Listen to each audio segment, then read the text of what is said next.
no jokes. Hey, what's going on, everybody? Welcome to another episode. This is my second to the last episode I'm doing here in season 1 of Quality Comedy Time with Quincy. Thank y'all for tuning in. You know, I've been moving so fast. I tape 2 weekly TV shows virtually, and I forgot to take the logo from the show down. So I guess it's free advertising for Living 757. That's the TV show I do each and every week. My 2 co-hosts, Patricia Avila and also Ashley Fish. Shouts out to them. Don't forget, people, we got 1 week left after today, all right, to get out there and vote, okay? So that's why I have this shirt right here. Let me drop this message so you guys be able to say, come on, let's do something, okay? Get out there, vote, let your voices be heard. Be very instrumental in doing that so you're not complaining and wasting a lot of time complaining about what you could have had an opportunity to control. And happy Halloween to all of those who are in the Halloween spirit. I know some of y'all are still planning to do, the trick-or-treating and all that type of stuff. So trick-or-treat. With Halloween, like, I'm not a person that dresses up during Halloween at all. In fact, the only time I did it was for that TV show, Living 757, last year when I was the Black Panther. And people said I pulled it off. I mean, I had the costume, I had the outfit. The late actor there that has passed away. And some people say, look, I think you can pull off this look. So it's Kevin Hart from Jumanji. So, everybody think because Black folks have beards on their face and we all say we can probably pull it off. But hey, you know what? Why not take a shot at it? So I may go with the Jumanji Kevin Hart look for Halloween, but y'all let me know which one you want me to do. Black Panther again, or you want me to do Kevin Hart's Jumanji character. I think Franklin Finbar was his character's name. The only thing I know with Kevin Hart in a lot of his films is Kevin does this one thing where it's like it's the same. Like it's the same scream no matter what scene, no matter what movie. No, man, I don't want to know. It sounds the exact same. So I don't know. I'll pick and I'll decide. Somebody said do Black Panther. I did it, and I actually did look like Black Panther, Claire. I had people thinking, wow, this guy really does look like the Black Panther, man. So I don't know. I may try it. I think I still got the costume. I may have donated it, but without any further ado, let's go ahead and bring tonight's guest in. But before we do so, you guys have to check out this intro clip for him. But you know what I don't miss? I don't miss the whole single bar scene. Because I noticed something. I noticed that women in bars are like slot machines at the casino. It's true. Like, as soon as you walk in, there's like so many of them. But we have to pick the one that's going to get us lucky, right? And then when you find her, what do? We got to put money in it. And money in it, and more money in it, until we realize, yo, this machine's playing me.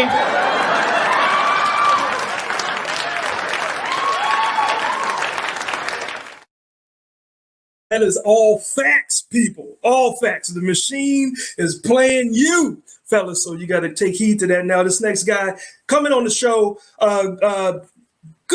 good guy in the industry. I can tell you right now, he's a comedian, actor, seen on Netflix, TruTV, and even Kevin Hart's Laugh Out Loud network. He's graced the stages of one of the most prominent comedy industry festivals, the Just for Laughs festivals out in Montreal, Canada.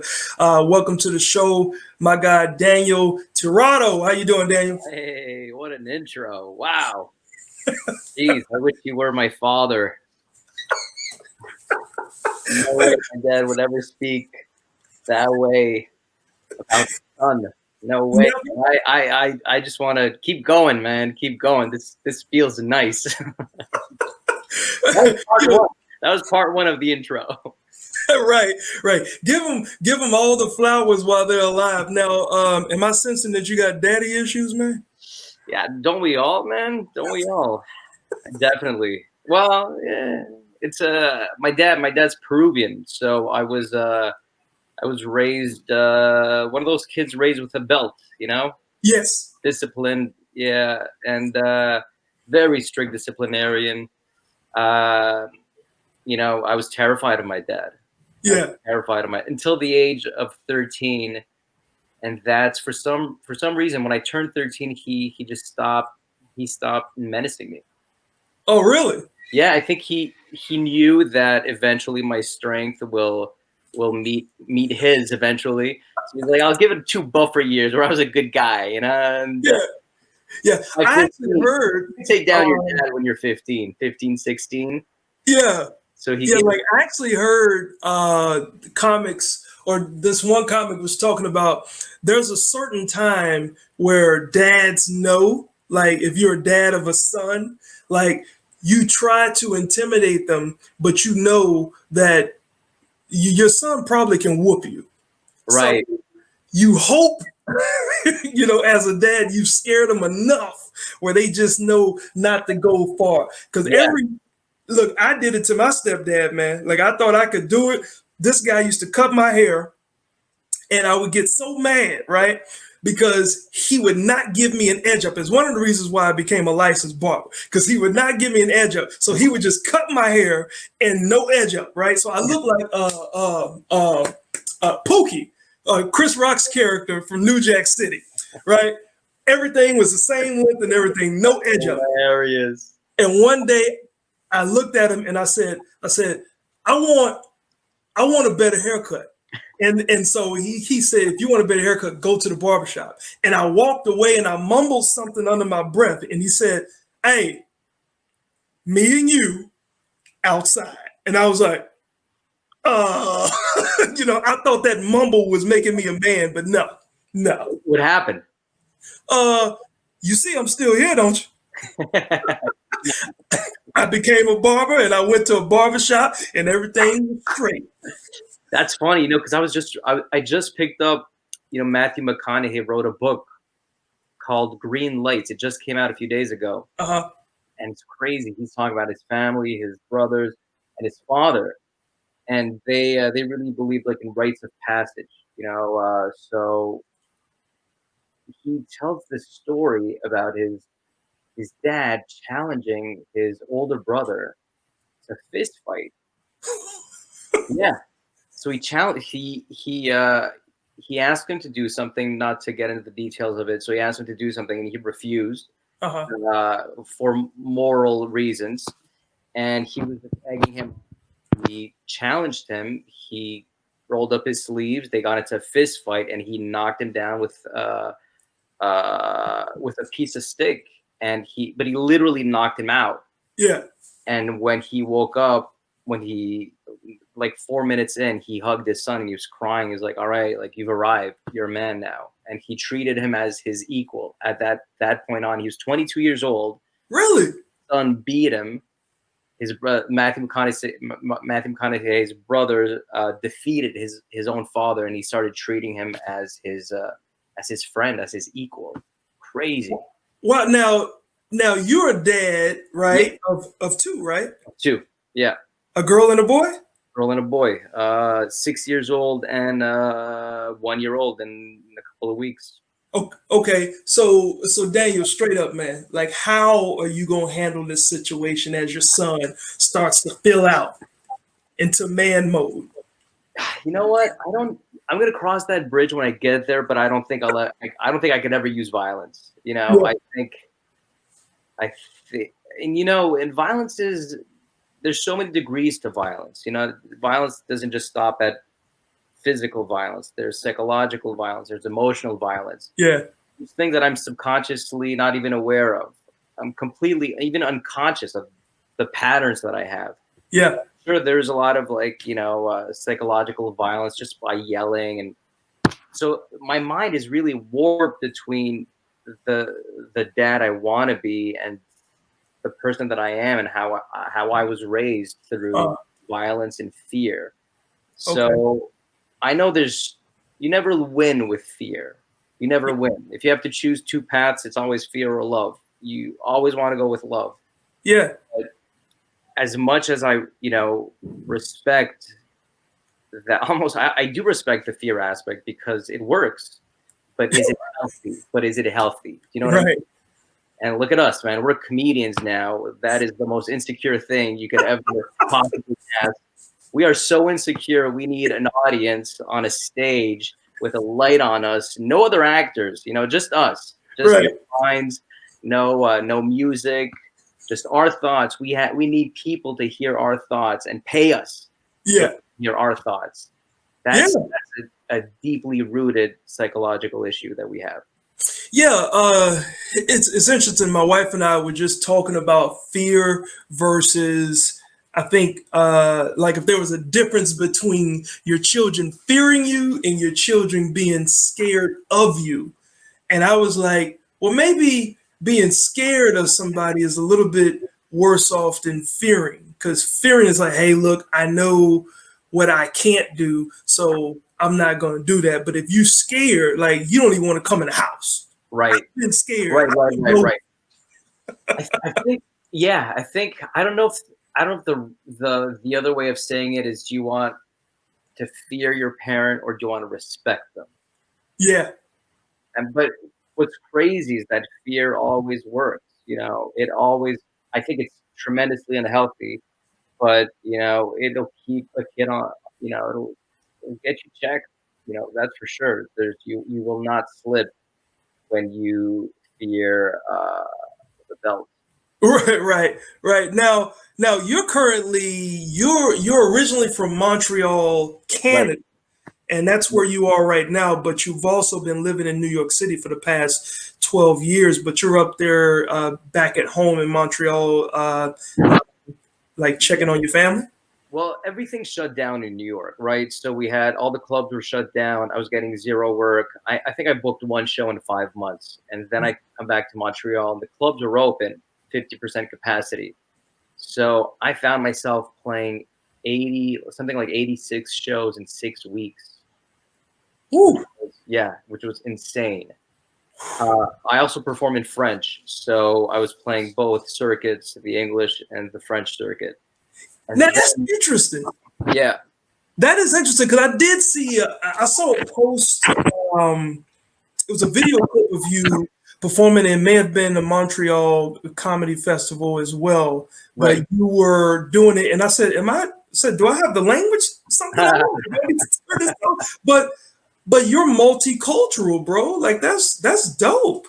Yeah, I'm very, very, very lucky, man. My mom is Polish. My dad is Peruvian. I was born in French Canada.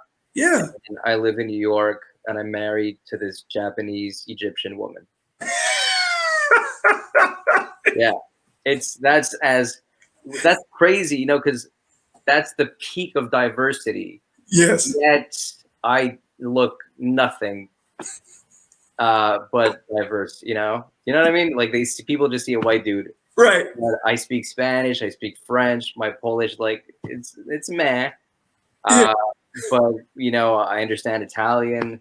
It's like that's what's amazing about Montreal is that all my friends are immigrants. Montreal is a lot like New York minus the segregation.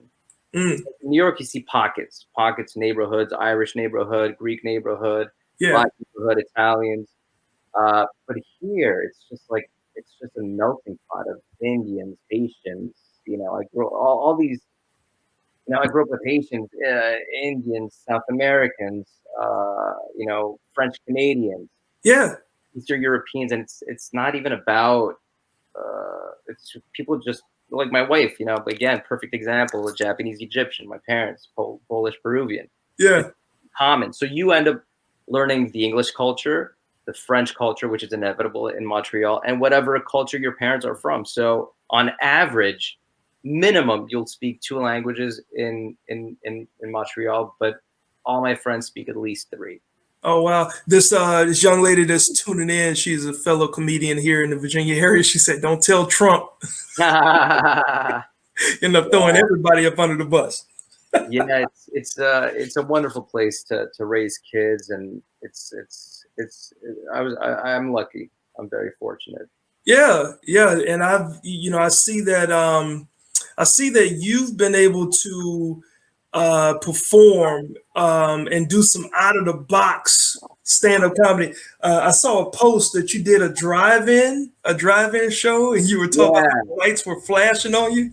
Yeah, you know what? I was kind of worried about that, but desperate times, you hop on anything. We will. You don't need Corona for us to perform in a laundromat or a pizza shop. We will play anywhere. Right. It gives you chops, But yeah, I was kind of worried about the that specific event because I thought everyone was going to be staying in their cars, but some people were nice enough to step outside. So I actually had a bit of an audience. Yeah. The weird thing was that as I'm making eye contact with them and talking to them, they're not even looking at me. They're looking at the big screen above.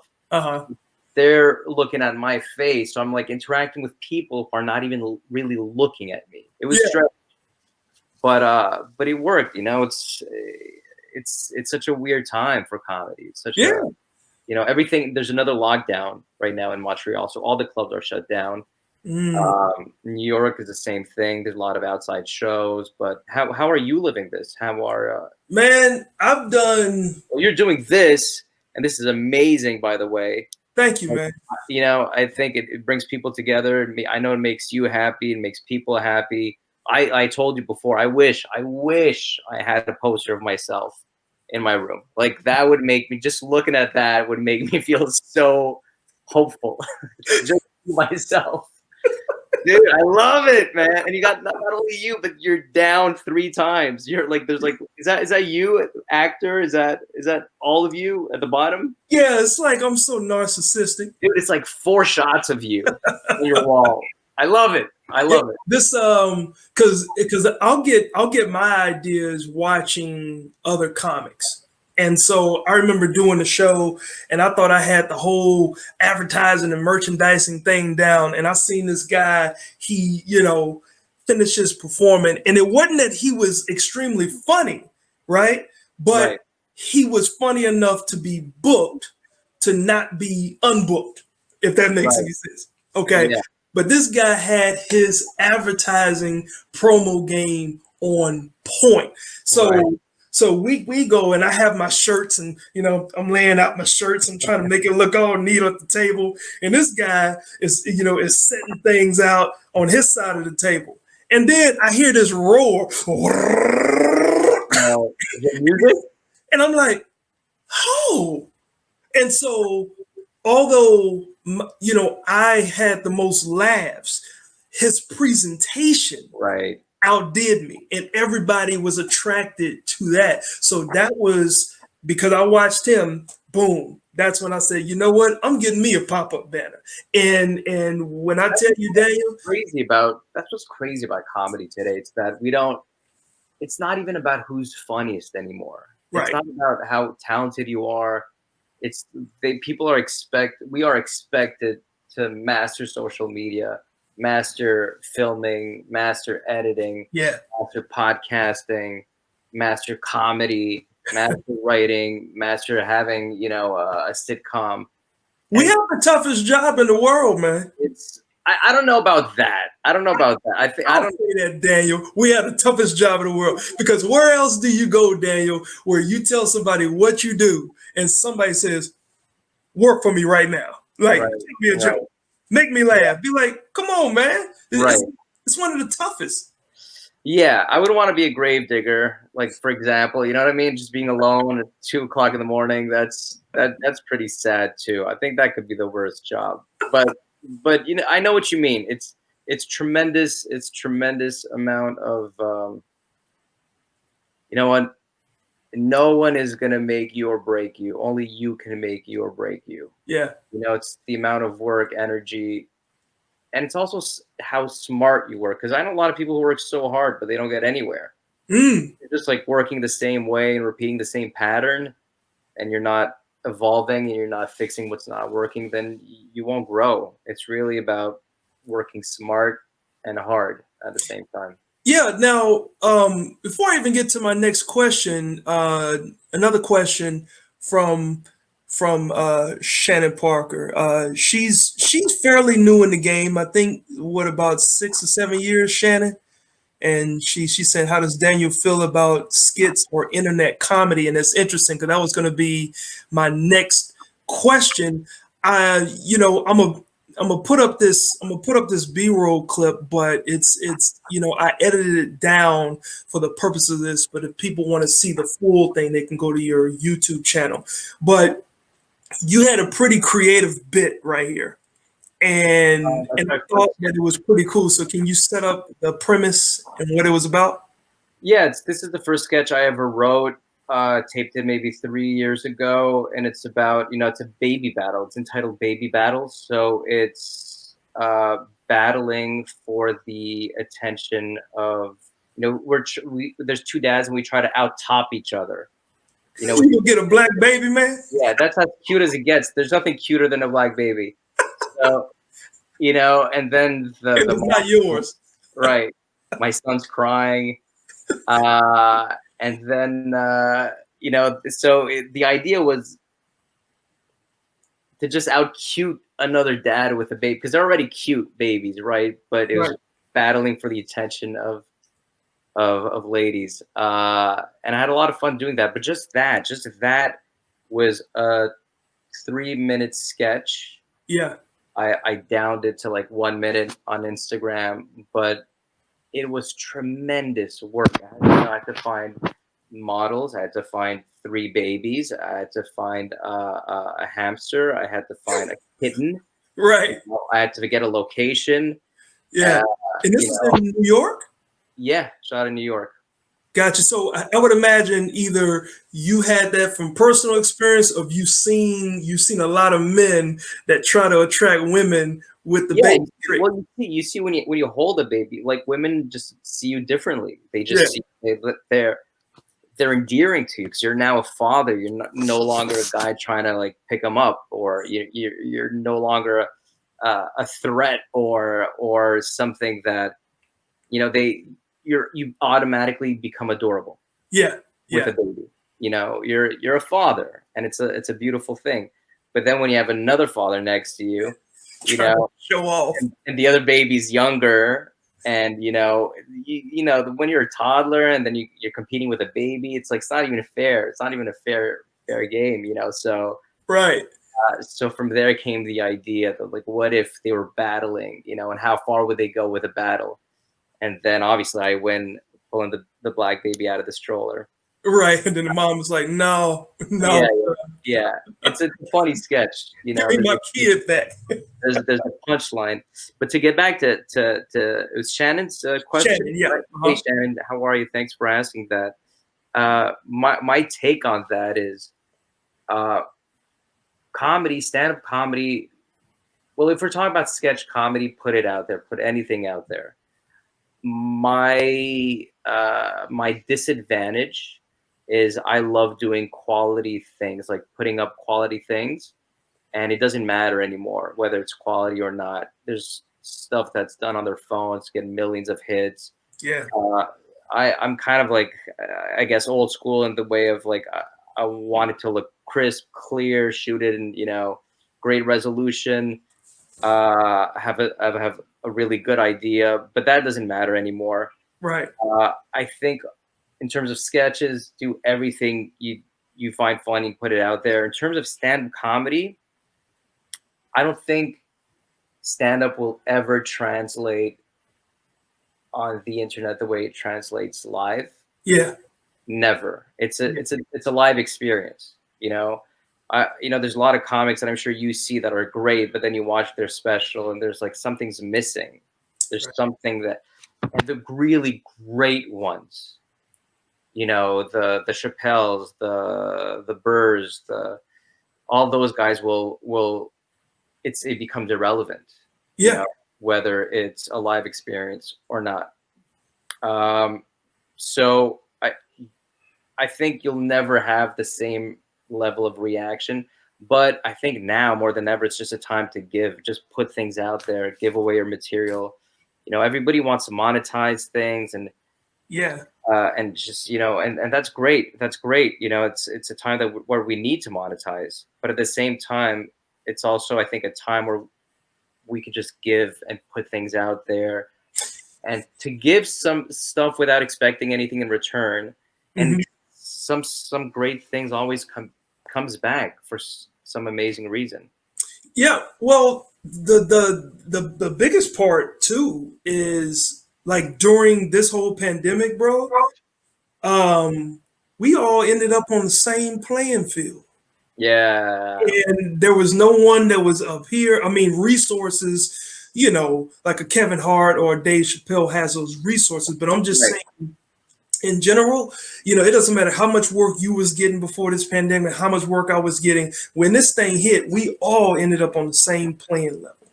And just like what you were saying, just to either sit and sulk in it or get out and just put something out just to keep your brain running and moving. Like my wife was making a comment. She was saying that comedians are under a lot of pressure and a lot of people don't see the actual work that you all put into it. And that work could be mental, because a lot of our situations, I mean, you were talking about the insecurities. So yeah, we put in a lot just to exert. It's almost like sex. You put in a lot just to get that 5 minutes of pleasure. And it's like, you don't know what I put my knees and back through just to get this thing. you know, so like people don't get a chance to see the full grind, right? Right. But that's the but we do that too. That's what's crazy. Think about it. Let's say Lord of the Rings, or not even what's that? That's what's the matter with me? The television show. I'm thinking of Lord of the Rings, but it's a TV show. Oh, you know what I'm talking about. Yeah, I don't watch that much TV. I mean, brain freeze. What the hell is the matter with me? But regardless, even let's take Lord of the Rings, for example, right? So let's say you don't like Lord of the Rings. Yeah.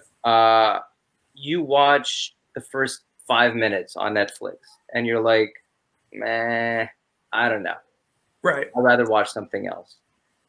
The millions of dollars, the hundreds of people involved in this, from like preconceiving the idea to pre-production to production to post-production to putting it out there, to the marketing, to the actors, to the crew, the lighting, the sound, the engineering, everything. Yeah. And we give up after 5 minutes or 2 minutes sometimes, you know, because all we focus on is the end product. So yes, it's true. They don't see all the hard work we do, just like we don't see all the hard work that's put behind a film or a song, you know, just recording a song, just writing the lyrics to a song, just putting those sounds together, just having a sound engineer. And we're like, the first 10 seconds, I don't like it. Right. Well, that's the society that we live in now, right? I mean, everything is like boom, boom, boom, boom, boom. I don't have time. Right. And so now I think, like personally, and I'll even ask the viewers out there, like if you feel the same way, like when you're watching, you know, stand-up comedy or watching a skit, how much are you looking forward to in that first 10 seconds to hold your attention? I'm now starting to see skits, Daniel, that are like 8 minutes long again. Like when they went down to like, you know, 15 seconds, maybe 40 seconds long. Now they're back to 8 minutes long. But then again, those are the people that have a following already, so they can stand it. And when you watch it, you'd be like, this could have ended 2 minutes ago. Yeah. No, totally. I think you're absolutely right. It's our attention span is so different today. We don't give it a chance. And I think that's the sadness of, you know, what's happening with the arts, but it's also it's pop art. It's popular. It's culturally what's going on right now. And it doesn't make it right or wrong, but you got to be hot in the first 5 seconds. Like I believe when I walk on stage, I really believe in my heart of hearts, within the first 10 seconds, the crowd has made up their mind about me. I don't even have to say a word. I could just say, hey, but they will know. They know. Is that a black audience? It is a different audience. You really have to fight, and that's what I love about that. You have to earn it. It's like a cat. You got to earn the love. The arms are crossed. Right. We let you in the building. But if you get him with a chuckle on the first line, then you're in. You know. Yeah, that's true. Or even your silence could. They will know. They will know. I like this dude. Or I like this girl. That person's not for me.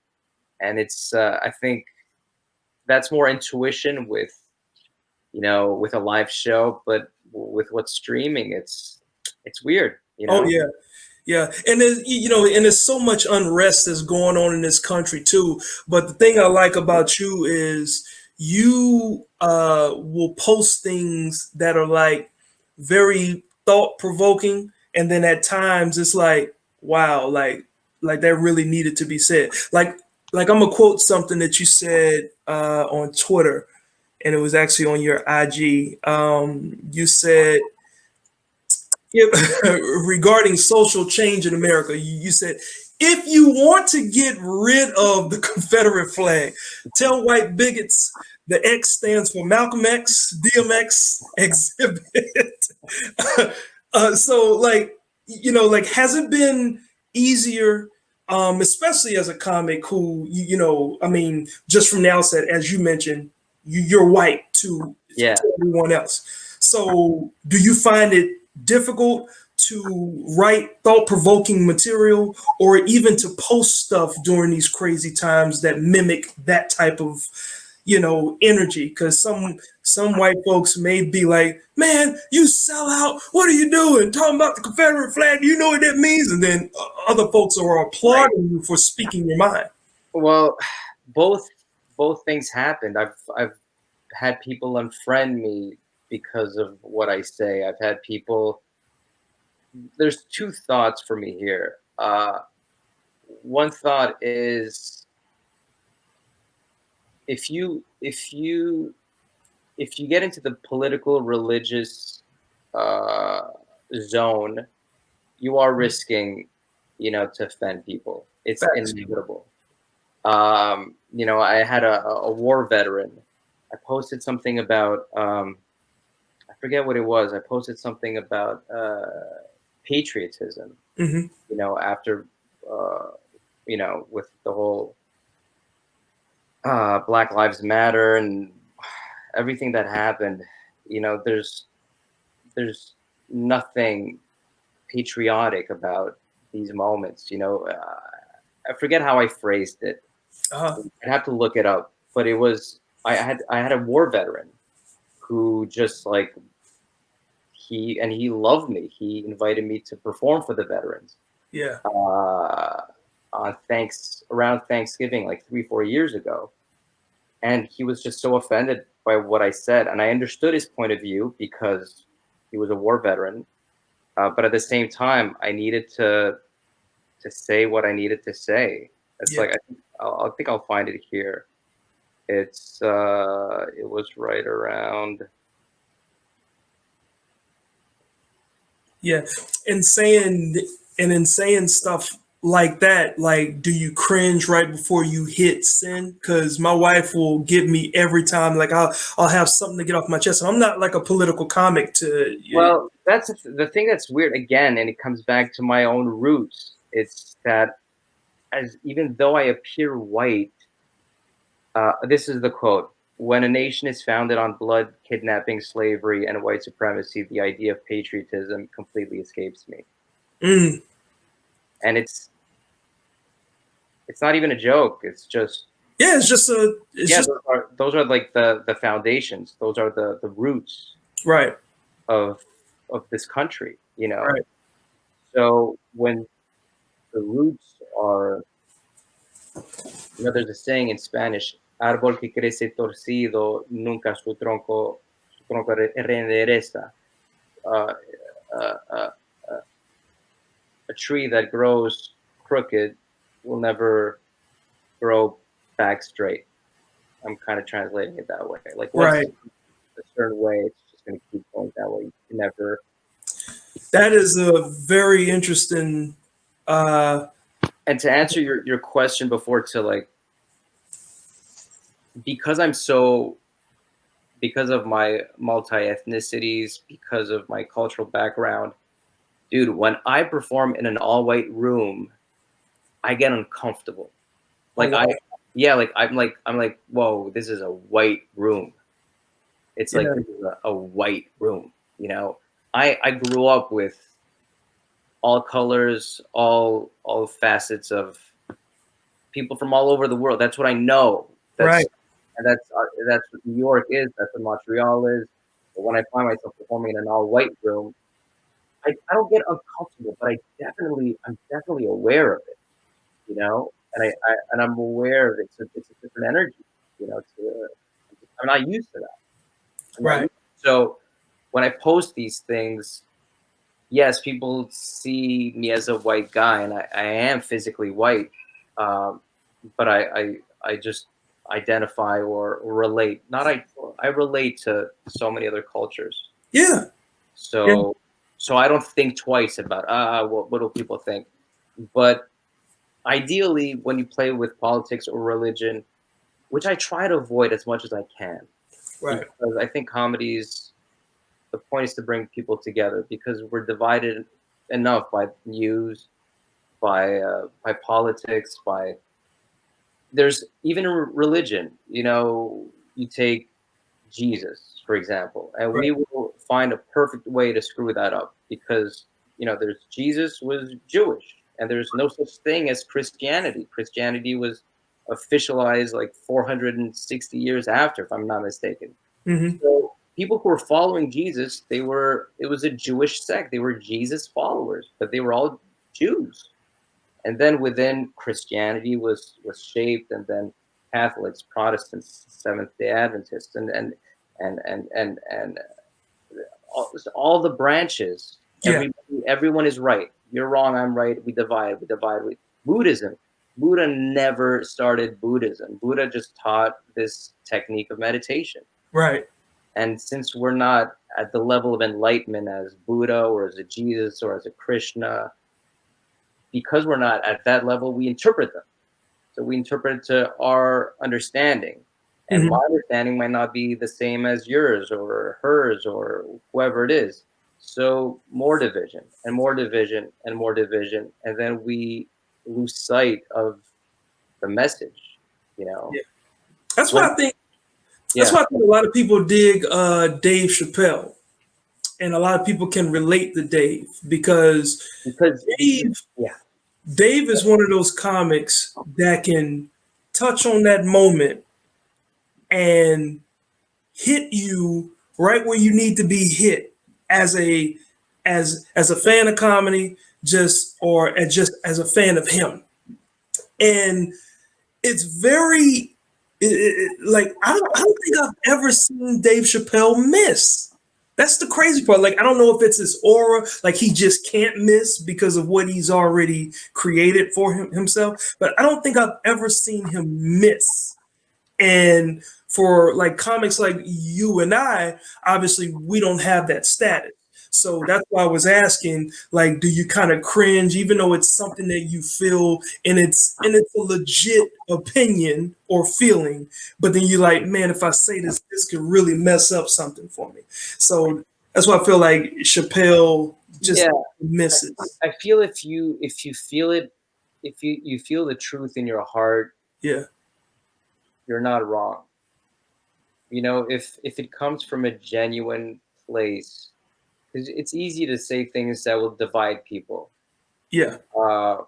And you know, there are comics who are, you know, Chappelle, I don't see him as a messenger. I see him as like, he's the message. Yeah. You know, his being is the message, you know. Yeah. And so are like great enlightened masters, you know, of all philosophies and religions. Mm-hmm. And it's to, and the reality will shock you sometimes, will offend you. Like Bill Cosby said comedically, again, it says, the biggest mistake you can do is try to please everyone. Yeah. you know. And if you fall into that trap of like, I'm gonna do what I think, you know, it's the ones who don't care. It's the ones who just who remain and connect to their authenticity that truly make a difference. Yeah. Comedy has changed a lot, you know. It's like it's not like in the '80s. It's not like, you know, Sam Kinison, who was a preacher, and he had something to say, you know, or Richard Pryor, and Oh, I didn't know Sam Kinison was a preacher, man. yeah, Sam Kinison was a preacher. Look at Wow. how he, like, his voice projection was insane. Yeah. That's from preaching, you know. He knew his Bible inside out. He knew, yeah, he was I had no idea, man. yeah, and then and so and there was also a time when comedians were in the same world as musicians, and they blended with, you know, their pop art was everything, you know. There was like poets and photographers and painters and singers and comedians, and they all in the '70s, and you know, it was just such a, everyone kind of was part of one world. And now it's just like, you're just a comic, or you're just a singer, or Yeah. you know, there's no more Renaissance man, or, and if you do that, then you're an exception. You're an exception. You're, you know, like Jamie Foxx. He's an exception. But that was, you know, he's a triple threat.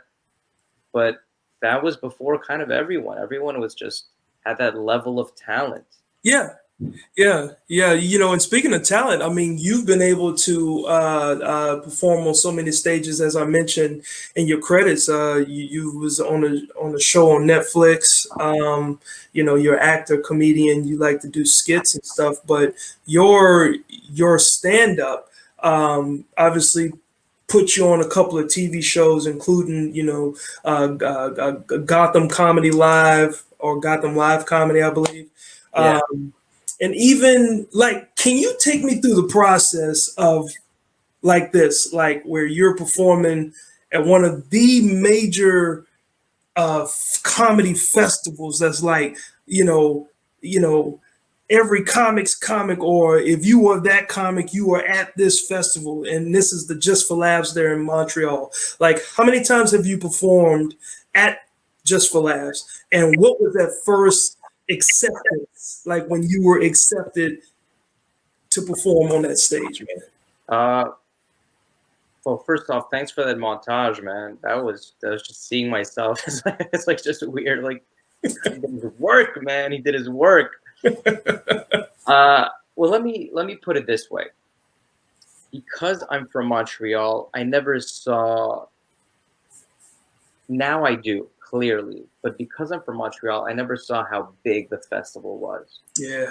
You know, it was kind of like a summer festival where with a lot of outdoor activities that my parents dragged me to, and I didn't want to be there. It's like it was crowded, and it's like you see clowns, and you see. I wouldn't go to shows because I was too young, so I still see the festival as this summer thing in Montreal, just like the jazz festival, and you know, which is like the biggest festival in the world, and so is the comedy festival. Mm-hmm. So, and also when you start off in Montreal, Montreal comics are treated differently. Mm. You don't get the same. You're not seen as an American talent. You're seen as a local talent. Really? And yeah. And it's tricky, you know. Like the first show I did was called the Montreal show, and I was thrilled. You know, I was really happy. But you know, I think we got probably like we had two shows, 700 people. It was at Club Soda, and but it was a Montreal show. It was a very local show. It's like it's a show that doesn't really make any noise. I didn't know better. I was actually really fortunate to be part of the festival the first time because I started off as a character. Okay. I did a character, and 4 months into doing it in Montreal, they invited me to do the festival. Nice.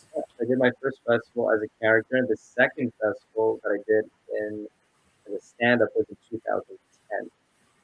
And then 2011, then, 18. Were you ever a part of the New Faces? I was never part of the New Faces. That's another thing, for example. See, there were some very, very, very few. I can count them on my hand. On one hand, the amount of Montreal comics they put on New Faces. Mm-hmm. But it was always American comics or UK comics. You're never profit in your hometown. Never. Unless you leave and then you make some noise and then they welcome you back with open arms. But I didn't know that. Yeah, it is. It is. It's but that's everywhere. That's even musically, like Arcade Fire was a big band in Montreal, but no one really paid attention to them until they started playing around the world, and then David Bowie mentioned them as a great band, and then there's another band called Chromeo. Right. We grew up together, Dave and Pete. They play funk, kind of like pop funk music now. Right. And they had to leave it to go to LA and Montreal and New York. They're two kids from Montreal, but they had to go to New York, LA to make a name for themselves. So what you're saying is Drake is now respected. If Drake had stayed in Toronto, Drake would not have been Drake. Right. Drake if Justin Bieber stayed in Canada, Justin Bieber would not have been Justin Bieber. If The Weeknd stayed in Toronto or Mississauga, wherever he's from, he never would have been The Weeknd. Also, Canada doesn't have that force, that power to make you a star. That's why a lot of artists leave. Right. The opportunities in America are greater than they are in Canada. So who's more revered in Canada, Vince Carter or Kawhi Leonard, because he came there for one season? By the way, did you know that they were all Canadians, like The Weeknd and you knew about Justin, right? Yeah. Yeah, but so many people don't. Wow. Yeah. So I don't know. I think. Well, you're originally from where? Me, Texas. Yeah. Texas. Yeah. Because I remember you telling me that you were thinking of moving. With the TruTV? Didn't we talk about? We saw the TruTV show that you were asking me about New York. Right. You were asking me about New York, and was that something that you were considering? That you were? No, I had hit New York up sometime around 2011, between 2011 and 2013, and I was starting to make my name known in certain clubs like Caroline's and Broadway, and I forgot on that TruTV show, man. You had one of the greatest sets, by the way. Oh, thank you, man. Thank you. I mean, amazing. And just so I don't forget to say this, because you're very kind to me at the intro, but you were also like, out of everyone that was there, and everyone was cool, but there's something so genuine about you. There's something so transparent about you. Thank you, bro. That's really, really rare to see. That what we see is what we get, and that's refreshing in this business.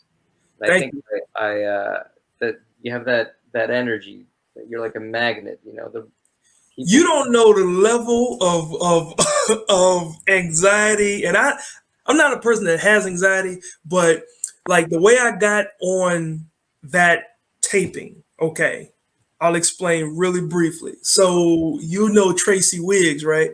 Right. Okay, so Tracy had been knowing me since 2006, and I would say, "Hey, I'm one of the comics out here. I'm doing my things." All right, yeah, we just got to check you out.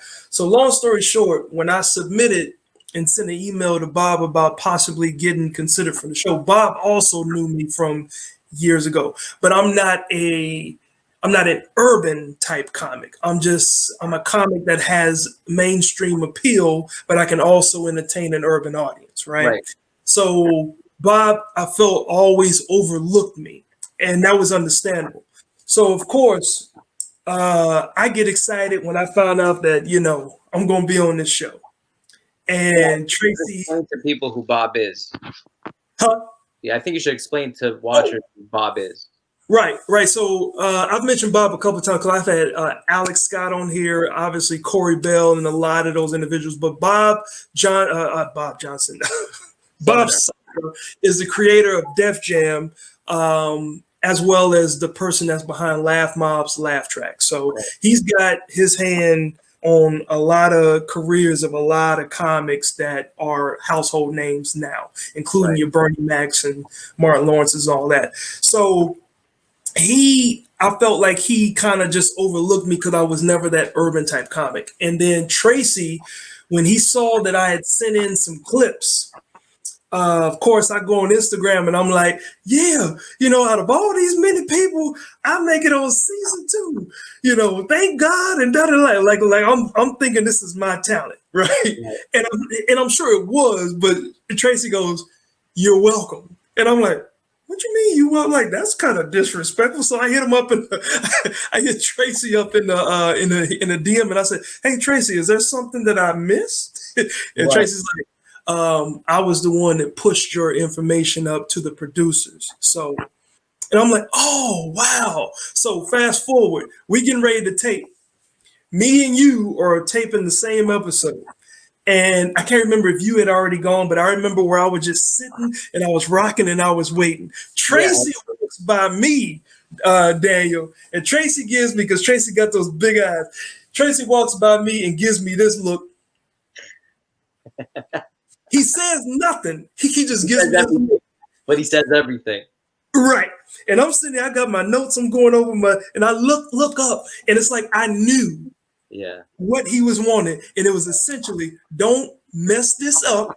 Right. They are looking at me because I pushed you through, or I got them to accept you. So of course I go up and I did my thing. Do you remember what happened? And you may not, if you didn't watch the set, but remember they explained to the audience, when we are taping, do not get up or nothing. Stay right where, I don't care if you got to use the bathroom, you wait until we are clear. Of course, everybody sits for every other comic. I'm up there and I'm finally feeling good about myself. I'm getting into the set. This dude in the middle of the gets up and walks, and it messes me up, Daniel. I'm sitting there like, and then in a split second, I said, you can't mess this opportunity up. Get back into your. So I got to think about this in about 3 to 5 seconds. And I was able to finish my set, and the roar that I got after. But no one else knows. Yeah, like it really hit me. But just to hear, I remember after the show, so many other comics that I had never had a chance to meet. But when y'all were telling me, dude, like you had a fire set, and I'm like, man, thank you. But I mean, I'm performing with guys who's already been on TV like that. Like that felt good to me, man. So I appreciate that. Yeah. Well deserved, man. Well deserved. Home run. Yeah, I mean, I definitely felt. Yeah, but it's crazy when people don't know that what we have to deal with, and we're thinking of like this is a crazy story. The first time I ever did Just for Laughs in French, the first gala I ever did, maybe 3,000 people in the show. Yeah. So I walk in, and before they bring me up, the host brings up 3 strippers on stage. I'm not kidding. And they're topless. Wow. And they start dancing for him. And then they leave. And then the other host, there were 2 hosts, he says, do you think that was pretty gratuitous? Do you have anything else to shock us more? And then they have a guy run on stage in the middle, and he flashes himself. Oh, wow. Or I'm not kidding. I am not kidding. For 30 seconds. He just stays there and he dances. He leaves. We're going to bring up your first act, Daniel Tirado. Yeah. You can't follow that. You can't follow that. as much as you try. And an exhibitionist. You just can't. Right. I had a 7-minute set. I got my first laugh 4 minutes in. Ooh. And I couldn't even acknowledge it. I couldn't acknowledge the moment because it's televised. It's like this is my tape. They'll fix it post-production, which they didn't. And it takes like a good 4 minutes for the first laugh to kick in. Yeah. People just see like, he's just not a good comic. But you have no clue what I just had to follow. Yeah. What you're going on with the guy standing up, that's just, no one even thinks of that. Yeah. For you, this is a pivotal moment, a moment, your friend's reputation, your work, people watching you, it's televised, and just that's a simple thing as a guy just getting up. Right. You know, you can kill that dude at that moment, you know? But show must go on, you know? Right. Right. Cause I even think I stopped and I said, didn't they just tell everybody to sit down and then made the crowd chuckle enough for me to feel that laugh confidence and continue with what I was saying. Well, dude, that's what a great comic would do, man. Acknowledge the moment. Yeah. Because if you, the comedian's job is to be truthful, you know, and funny, but it's so connected to the truth. And if you're disconnected to an obvious moment, then you're not being truthful anymore. Then you get in your head and you lose them. So that's like a pro thing, man, to acknowledge what just happened. Yeah, and just ignore it. Yeah, and you definitely did your thing on 2 seasons of Laff Tracks as well, and that was the same show that I was on with you. But a couple of questions that I've asked, and I even had Cypher Sounds on here, and but he confirmed, by the way, that they told him that there's not going to be any more seasons of Laff Tracks. But having him on, I just asked him a question. I said, "Do you think they, held?" I mean, because I'm very grateful, and I know a lot of comics are grateful, but I heard a few comics, no need to say their names, based on comments from what people were saying on the YouTube channel. This comic sucks. Did this show make comics look horrible?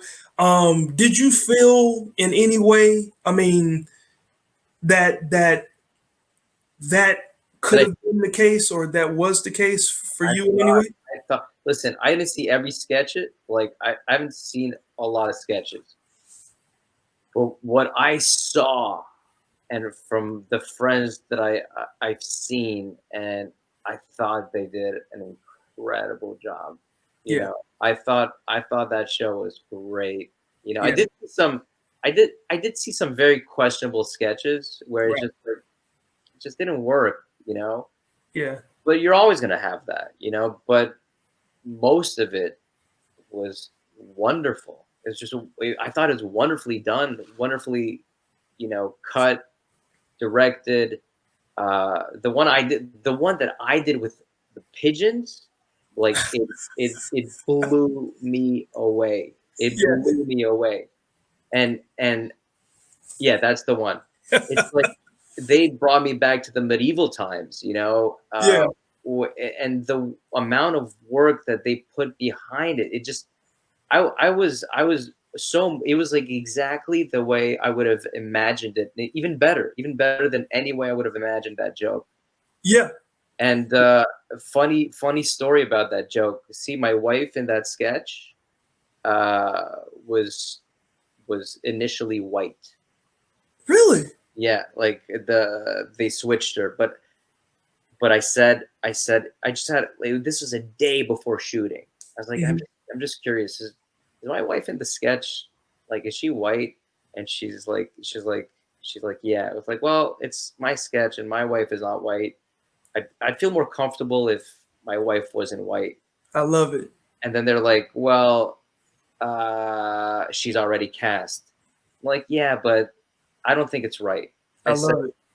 And my buddy, like, strongly suggested me not to do this, not to say this. But I went with my gut feeling, and I said, listen, I watch your show, I love your sketches, but I noticed something about the show. It's like every couple Every couple, it's like black with black.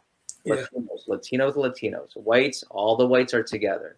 Yeah. I did a sketch where they played me as white and the wife white, but I didn't play in the sketch. This time I fought to be in the sketch. Nice. And then they said, okay, we'll let you. And then I said, for once, can you have like a mixed couple? Like it's not that out of the ordinary. It's very common, and it'd be fresh. And I think it's important that you have that once at least in your show, especially in these times that we're living.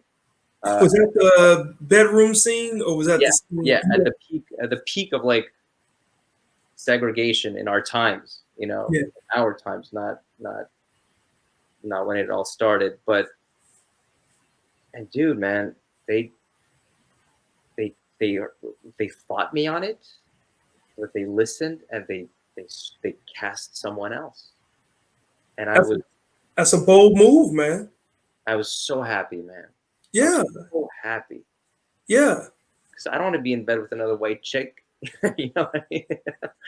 I want my wife to look like my wife. You know, you're right. I don't care if she's black. Just don't make her white. This is my story. This is my story. I like that, man. I like that. And there's not a lot of people that would have been able to, you know what?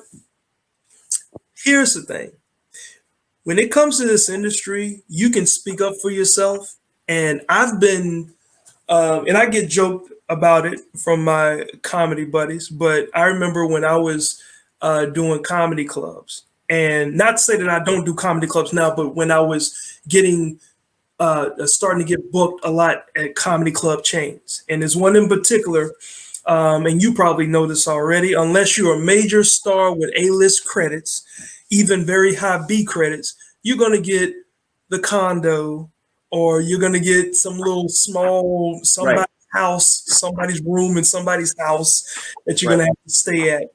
And this particular condo where I was at was horrible. And mind you, I've been in the game since 99. So even at this time, I had like 15, 16 years. So I understand about paying your dues, about when to shut up and when to speak up.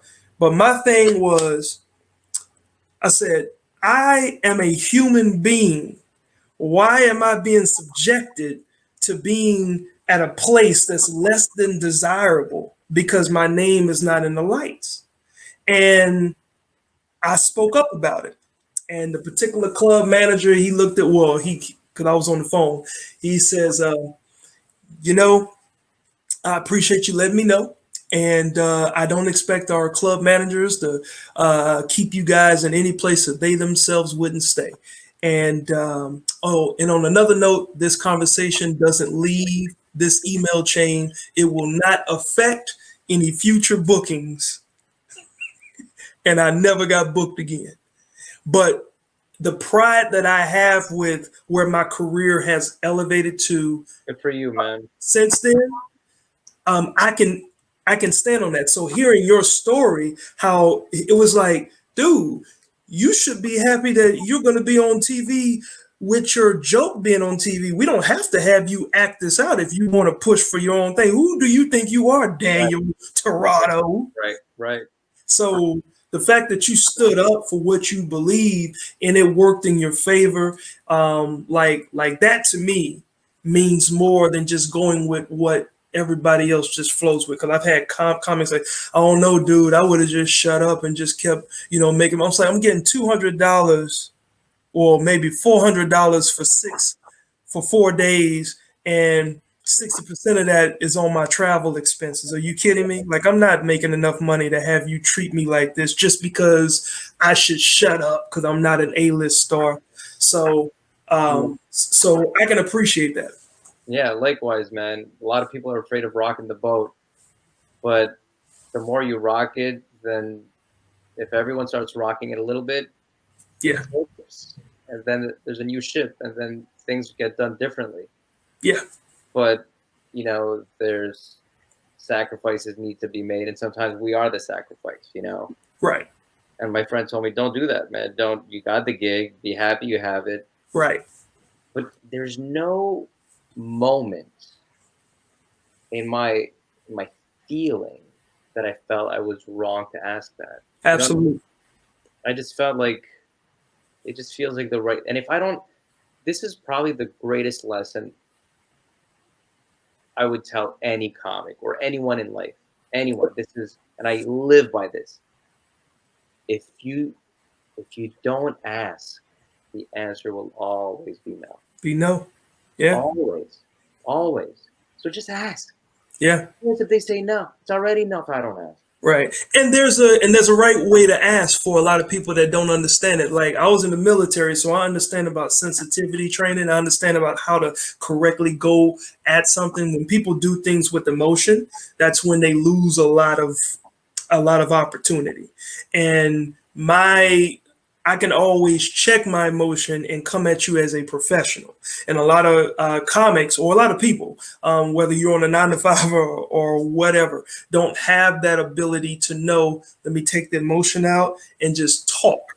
Now, if the other person, which some people can say is like trying to talk to Trump and trying to be very matter of fact and hit your point, he's still going to turn it into some, well, it's not my fault and I'm going to blame you. And there's a lot of people that do that. But it is about speaking up and talking about what it is you feel. But there's a right way to go about it. But that right way is not just shutting up. Like, I don't believe that. And I've always said either I'm going to lose a lot or I'm going to gain a lot. But I'm not going to shut up when I know this does not fit me. So that's great advice. That's awesome, man. Yeah, good advice. You, man.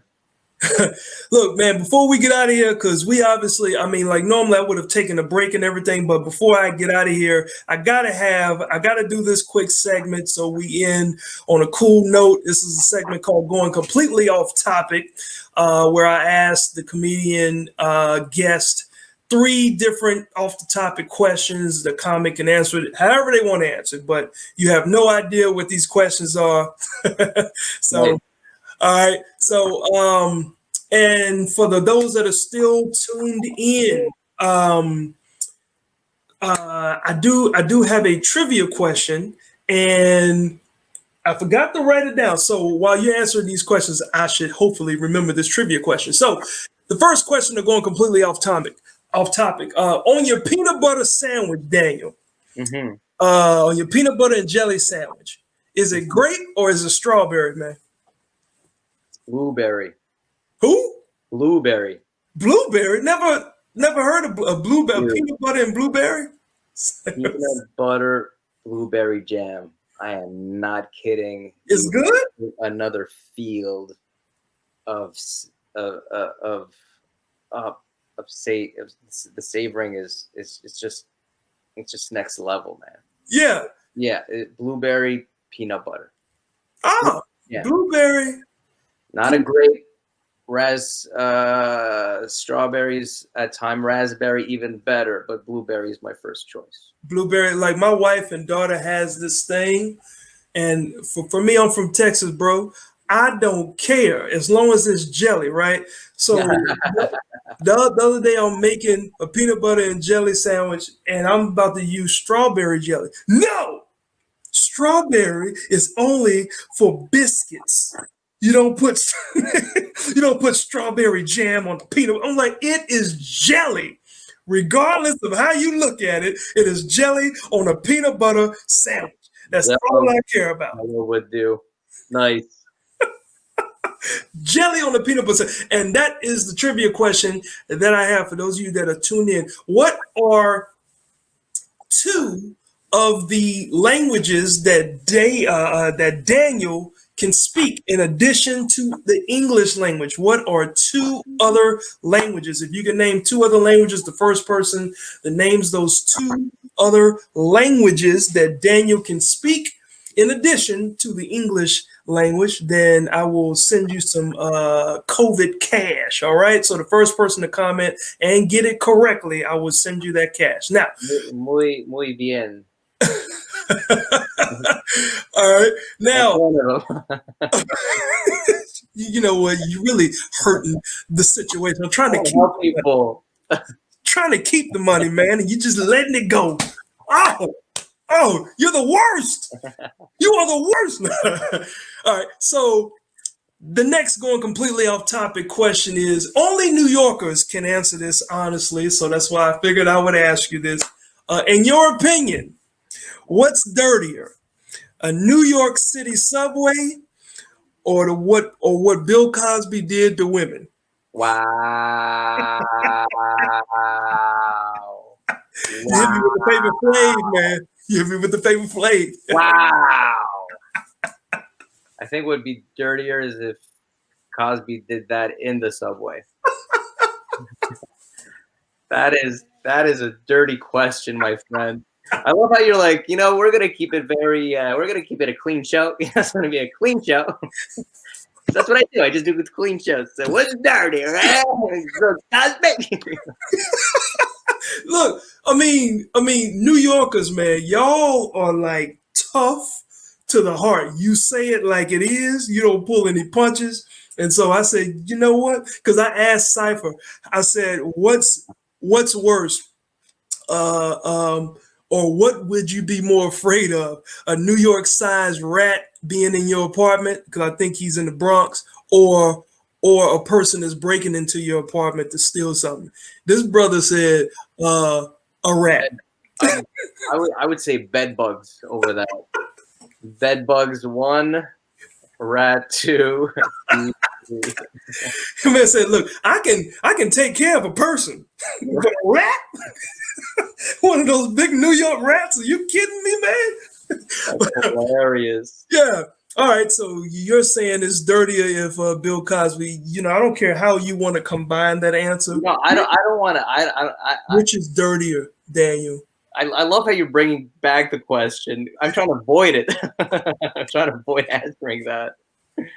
That's a toss up, man. That's an impossible question to answer. I understand. I understand. So I'm gonna write this down. He avoided the question. Yes. Extra points for that trivia. Because Daniel avoided the question. All right, man. I'll let you. I'm Canadian at heart, man. I'm Canadian at heart. I mean, come on, man. Over a decade in New York, man, you were a New Yorker to the heart too. Man. Oh man, I think real New Yorkers are born in New York. I read this article once about like real New Yorkers, traveled the. Hold on, I got 5% on my. Yeah, but I remember like all the stuff that we think real New Yorkers do, real New Yorkers never do. Like my buddy, I don't know if you know Corey Fernandez, Puerto Rican comic. Yeah. Yeah. Lives in LA. It's like I remember reading an article once. If you're a real New Yorker, you need to cross the Brooklyn Bridge. He's like, I was born in Brooklyn. I never crossed that bridge. That's some stuff white tourists do to say they're real New Yorkers. But yeah. Anyways, you got a last question, right?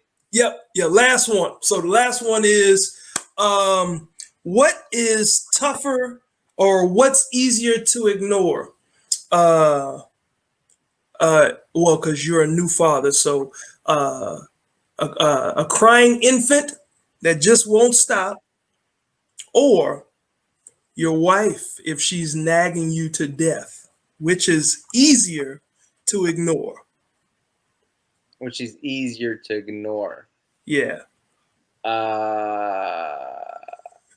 A crying baby just won't be quiet. They're colicky and everything. Or your wife, Daniel, if you would just get up off your butt and just go do these things that I've asked you to do, Daniel, I didn't want to be in that skit that you wanted me to be in, Daniel. Right. Whoa. If you're acting my wife that way, you're making it really tough. Do you know her? Did you meet my wife?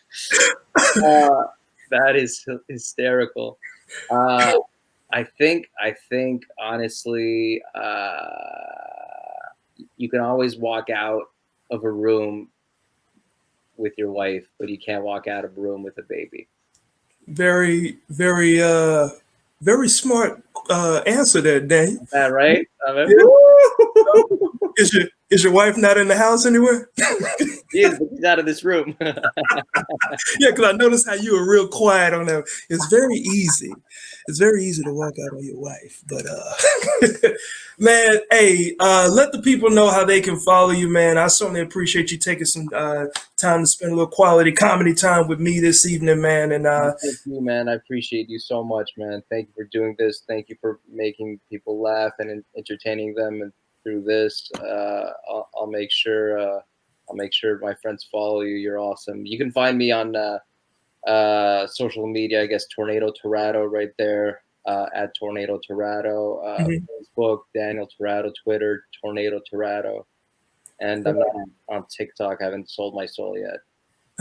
You haven't sold your soul yet? Is this your website? Yeah, but my website, I haven't touched it in forever. I need to revamp that. Okay. I don't post shows on it anymore. It's like an old website. Thank you for reminding me. I need. Yeah. So your YouTube channel, and then on Daniel Tirado, Facebook. I'm unofficial Daniel Tirado. Okay. Twitter and IG at Tornado Tirado. Nice. And I was saying Tirado instead, and it was Tirado. You should have let me know, man. It's okay, Tirado. Now it's Tirado. Tirado. Oh, you got to roll the tongue. Tirado. Oh, there you go. Tirado. Daniel Alberto Tirado. All right. Well, before we get out of here, I know you only got like probably 2% left. It looks like one person guessed it right, and that was Shannon. She's been paying attention the whole time. So what are at least two of the languages that you speak in addition to English? You're asking her? No, I'm asking you just to confirm. French and Spanish. French and Spanish. So Shannon, she's gonna get that COVID cash there tonight. Thanks, Shannon, for tuning in. And thank you again, David, man. I certainly appreciate your words, your insight. You just called me David.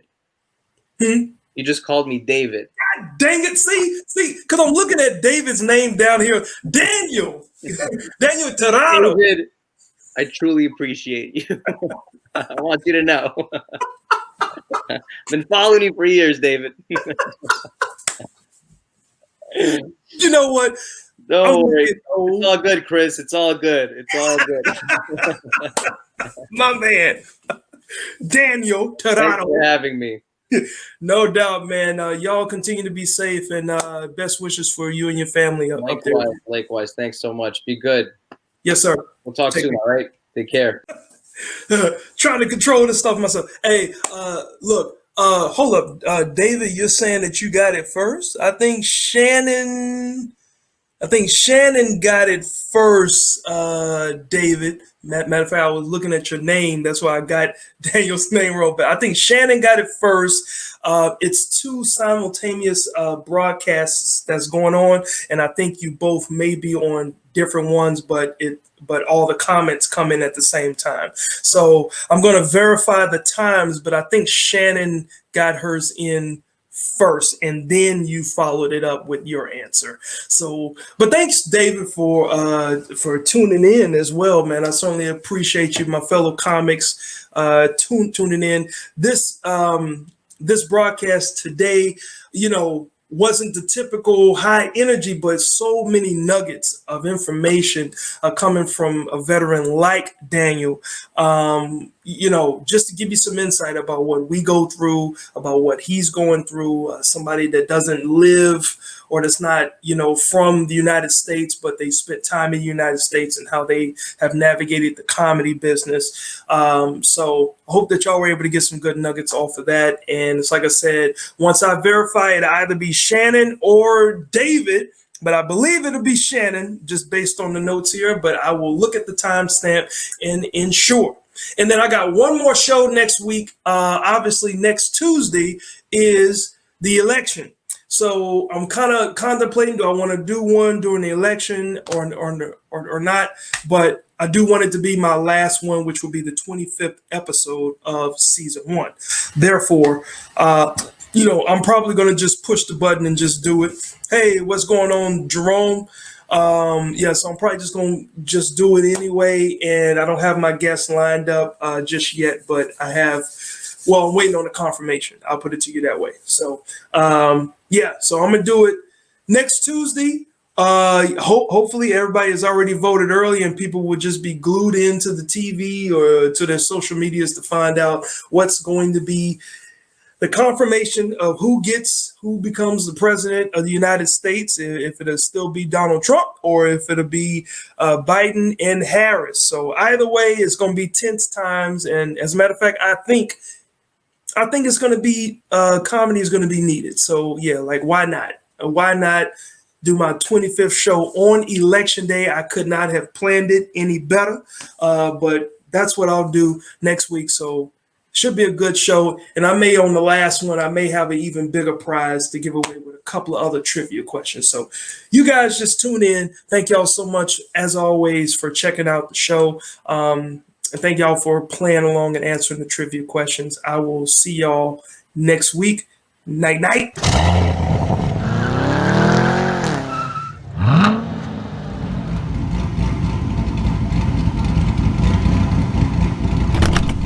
Daddy took jokes.